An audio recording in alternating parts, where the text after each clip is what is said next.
Hi everyone, and welcome to this video looking at borrowing to purchase property in your self-managed super fund. My name's Noah Cohen, and I'm a mortgage broker and the director of Want a Loan. A popular thing to do these days is to buy property directly in super with the self-managed super fund.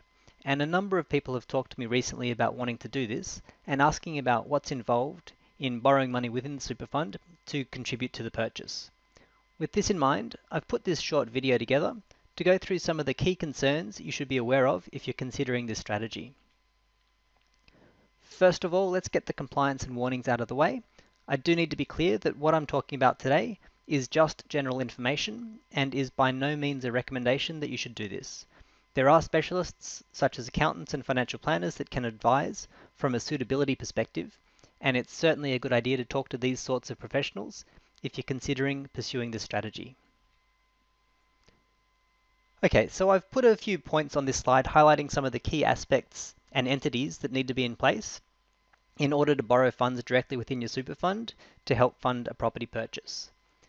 Now, obviously, you need to have a self-managed super fund for starters, and while it is possible to have individual members as trustees of the super fund, a lot of lenders will actually require a corporate or a company trustee to even consider a loan to the fund. The trust deed and investment strategy of the self-managed super fund are both documents that any self-managed super fund needs to have, regardless of whether it has any direct properties or loans. These documents outline how the SMSF can operate and invest funds, and will generally provide guidance on whether the SMSF can borrow funds and/or purchase direct property. Any lender will want to review the SMSF documents to ensure any loan is allowable under the SMSF's terms, and adjustments may be needed to ensure the loan and the property purchase fall within the allowable actions of these documents. In addition, you'll also need to have a holding or a bare trust set up. I'll talk about the ownership structure in a moment, but in essence, the property will need to be held by the trust, and all of the trust's assets, which namely would be the property, will be used as security against the loan. Same as the self-managed super fund, the trust will also need to have a trustee, and many lenders will require this to be a corporate trustee as well, and possibly a different corporate trustee from the self-managed super fund. So you can see there are a number of structures and documents that need to be in place and set up in a particular way. Again, it's important to get structure and strategy advice around this to make sure everything's set up the way that it needs to be. Assuming that you've decided that purchasing property in the SMSF is suitable for you and the super fund, I've outlined a few additional considerations in this slide. You'll need to determine the type of property the super fund will be purchasing. The two main categories are residential and commercial, which essentially means that the property will either be lived in for residential or used as a business premise for commercial. Particularly if the self-managed super fund will be borrowing funds to purchase the property, it's important to decide on which type of property sooner rather than later, as different lenders have different policies around the types of properties they'll accept as security for loans to SMSFs. The next 2 points relate to similar considerations. A limited recourse borrowing arrangement, or LRBA, is the term used to describe the loan to the self-managed super fund.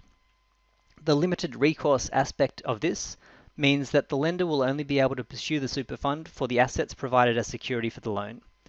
For the purpose of today's video, that would be the property the super fund is purchasing, and the lender wouldn't be able to go after any of the other assets of the super fund if it wasn't able to make the loan repayments.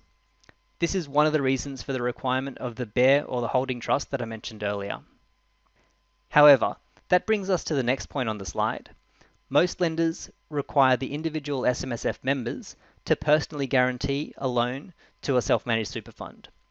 That means that while the lender can't pursue the SMSF for debts over and above the value of the property, they can and probably will pursue the members directly if they can't make those repayments. This is a really important point, which reinforces the fact that there certainly are risks involved with borrowing to invest, regardless of what entity is doing the borrowing. That leads us to the next point of suitability. The property itself and also the loan to fund the purchase both need to be suitable, and that means the SMSF trust deed and investment strategy allow it, the SMSF can afford it, the SMSF trustee will be comfortable with the additional risk and administration required, and your financial planner and/or your accountant agree that it's an appropriate strategy. All of this ties into the final point on the slide of cost. Pretty much all of the elements I've talked about so far involve some cost, including establishing an SMSF, establishing the bear or the holding trust, setting up the respective corporate trustees, reviewing and potentially revising trust deeds and investment strategies, accounting and auditing fees for the various entities, consultations with financial planners and/or accountants, and also loan establishment fees. Now, I'm not listing these items off to discourage this as a strategy. It's just important to be aware from the outset that there will be costs when buying property in a self-managed super fund that are over and above what you would generally expect if you were buying property in your own name. The next slide I've got highlights some additional considerations that are specific to the borrowing aspect. Unlike when taking out a home loan in your own name, where you might expect to pay a few $100s or nothing at all to set up the loan, the establishment costs for self-managed super fund loans are consistently higher, as are the ongoing interest rates. One of the early steps of the self-managed super fund loan application process will be for the lender to review the various SMSF documents to ensure that the loan is something the SMSF is allowed to enter into and that their required structures are in place. This review process is one of the reasons of the added costs of a loan for a self-managed super fund rather than for an individual. Often these costs can be variable, so if the documents don't meet the lender's requirements in the first instance, a second review might be required once the issues have been fixed, and this could mean additional costs charged by the lender to the self-managed super fund. Also, not all lenders will lend to self-managed super funds. Further to the point I mentioned earlier about deciding on the type of property you intend to buy within the fund itself, the decision to purchase a residential or commercial property will also affect which lenders are actually willing to consider that type of property as security. The lenders generally have similar requirements to each other, but they're not identical. Once you've decided on one or two lenders to shortlist, they should be able to provide you with the details of their high-level requirements, and you and your accountant can ensure that the trust deed and investment strategy address the required elements, and also the trustees of the self-managed super fund and bear trust meet the lender's requirements.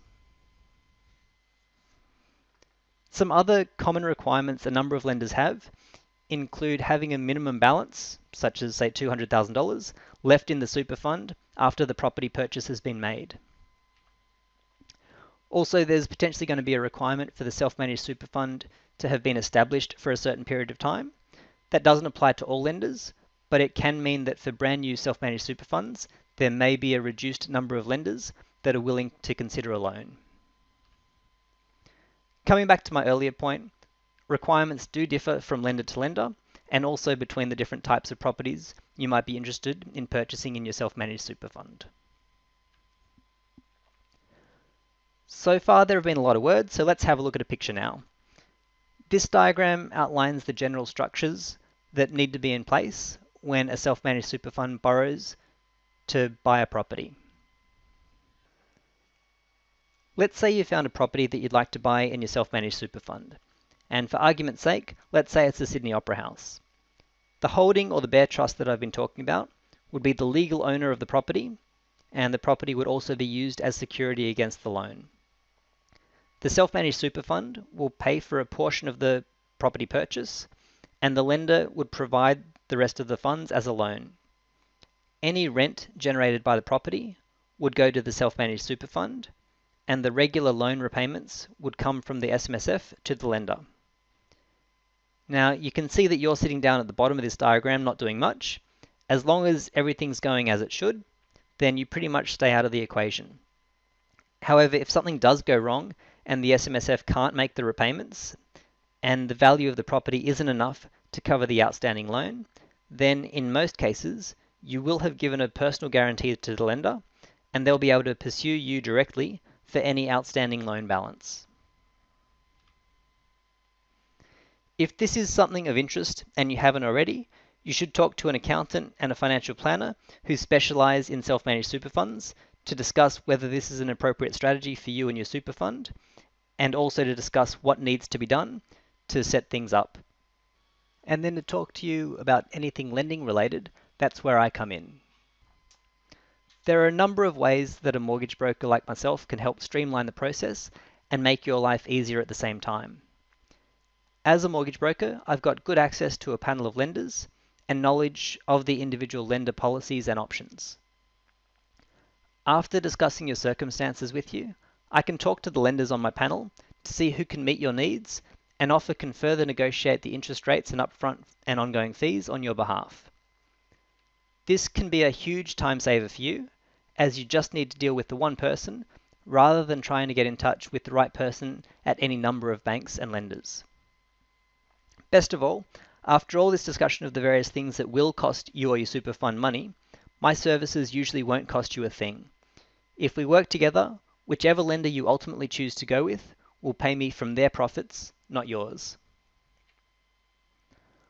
Hopefully this has been a helpful video to provide some insight into what's involved in borrowing within a self-managed super fund to purchase property.